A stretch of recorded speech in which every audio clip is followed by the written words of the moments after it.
Good morning. It's another beautiful day in East New York. And yeah, I actually did not film yesterday because it's just not sustainable for me to video edit and make something entertaining every day. But today we're going to be talking about my first impressions of New York friendliness and New York City as a whole, especially the kind of Manhattan and Brooklyn areas, which is where I've been touring the last few days.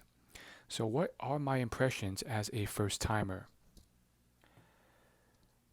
Well, it's a lot. I think there's good, there's bad, but it's interesting to say the least. There are some things that are not so ideal. Um, I have run into a bunch of homeless people, and I've realized there's a decent amount of mentally unstable people. There's this one who literally was screaming at me at the subway, like staring me right in the face, saying he would kill me if I screwed with him. But then he went off rambling and walking around, so he was clearly not mentally stable. Now, in terms of the friendliness of New York, on a positive note, um, I've been pleasantly surprised. Maybe it's just the vibe I put off, or maybe it's just I'm lucky, but I have had pleasant experiences with a bunch of people I've encountered, and maybe that's just for now. But yeah, whenever I ask someone for directions on the subway, I've even or when I've met and talked to the roommates at this Airbnb, everyone's been really friendly. Uh, there's been all sorts of friendly exchanges. I went to a wine store just to ask the salesperson there about what are some cool things to do in Brooklyn, and she was patient and kind, and she gave me some good feedback.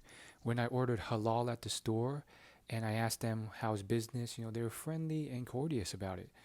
And even at the salsa event I went to a couple of days ago, it was pretty fun and friendly. I got into conversation with one person, and she had a lot of recommendations and things to do.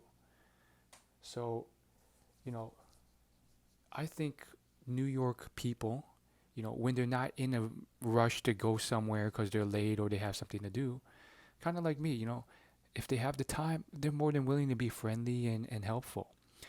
Um, I remember that day when I was getting sushi, uh, and really had to go to the bathroom, but I couldn't find a place. So I ran into a CVS and asked some of the employees there. And man, were they friendly. Like one guy was like, oh, sorry, this place doesn't have one, but you can go across the street. There's a bike store. And he apologized, like, my bad. I'm really sorry. This place doesn't have one. And that was super friendly. And then while I was talking to him, like the other lady who was a few aisles down, she chimed in and yelled, uh, but that bike place is already kind of closed. She was being helpful. She was trying to inform me about that. So I don't know. Maybe it's my perspective. Maybe it's because I like to look at the good instead of the bad. But I've found a lot of friendly people. In fact, their behavior is less cold than sometimes than other people I've encountered before I moved to New York. So will it last? Well, am I just lucky? I don't know. I've only been here uh, since Sunday. I mean Saturday, and it is Thursday. What else? What else? Yeah, I think another thing is just anxiety and managing that anxiety. Um, I will say that a good deal of anxiety bubbles up, especially when I'm alone at night. And, you know, I try and focus and calm myself and center around peace and calm and do a little kind of spiritual prayer. It doesn't even have to be religious prayer, but spiritual prayer, just asking for peace and calm. Now, you may be wondering, where's this anxiety coming from? I think it's from many factors, but ultimately it comes from too much ambition and expectations. And when those don't meet with reality, or there's a fear that they won't, there's that issue. So going back to uh, what I've said in previous episodes, there's a anxiety there around, a New York experience. And I think even though I didn't admit it at first, I think there may have been some expectations. Uh, I guess some part of me wanted a certain New York lifestyle or expected certain things. And when I came here and I was like, oh man, what if I don't make friends? What if I can't meet anyone? Like, because this place is like 1 hour out of the city. It's pretty quiet, deserted, and not the safest. Then, you know, things start bubbling up. Um, so, you that that stuff happens.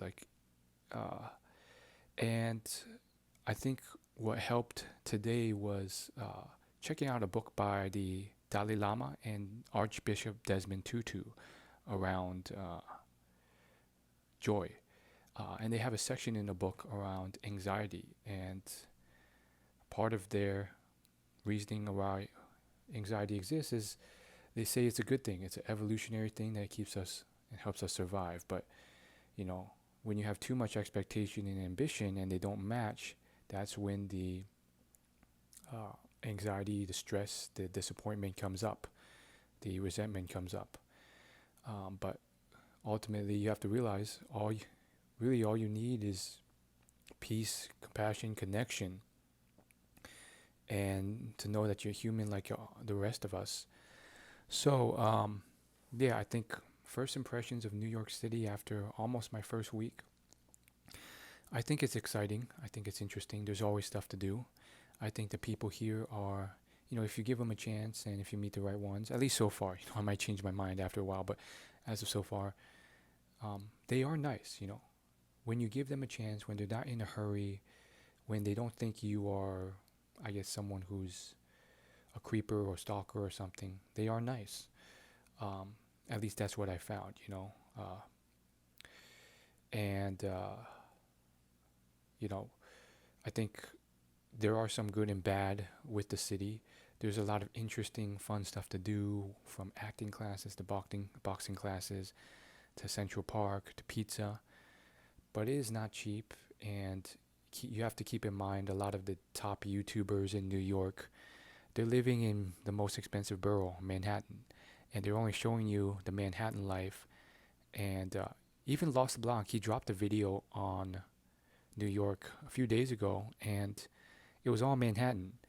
And while he addressed some of the prices, a lot of the prices um, underneath that aren't always addressed, like the metro rides, the cost to attend a yoga class or dance party. Those things add up. And so, yeah, I would say it is more expensive to a degree, but not excessively. I think people assume you just need millions of dollars to live here. No, but you might need a noticeable amount more. Like, I see a lot in these Facebook posts, Facebook groups. They'll say, "Oh, I visited New York City for a weekend, and it wasn't as expensive as people complained. With just $100, I was able to do X, Y, and Z. I was able to eat at this food place and go visit here." I think that's true, but that's for a weekend getaway. Can you do that sustainably every day and then add in rent? No, that adds up. Even $100 a day, that adds up. So keep all that in mind. But yeah, I think there's good, there's bad. At least for me, the city is noisy, bustling, and that could be, too much for some people. I've yet to really figure out if it's too much for me. But with all those people comes opportunities, uh, activities, always something to do. But also, it comes with other things: mentally unstable people, homeless people, a lot of trash. Some areas are dirty. Even Manhattan, you, I came here imagining like, oh, I was in uh, Manhattan a few days ago, and I'm like, I assumed it was always nothing but fancy stuff, clean, and that wasn't the case. There's rundown stores, low budget stores, dirty places, uh, even though it's like the richest borough. So those are my short thoughts on my first impressions of New York City.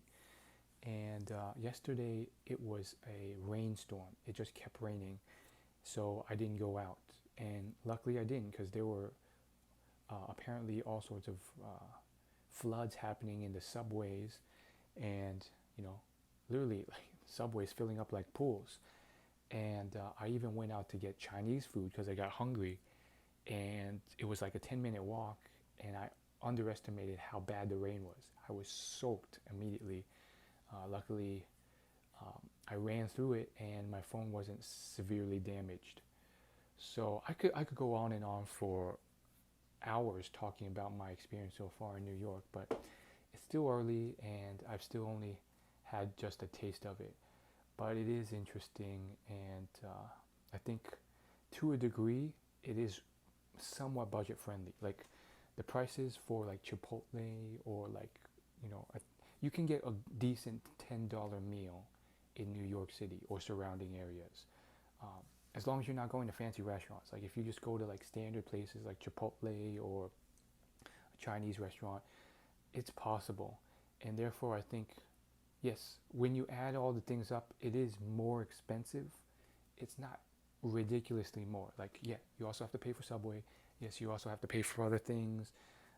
But I think it's doable to a degree, if that makes any sense. Um, yeah, thanks for watching.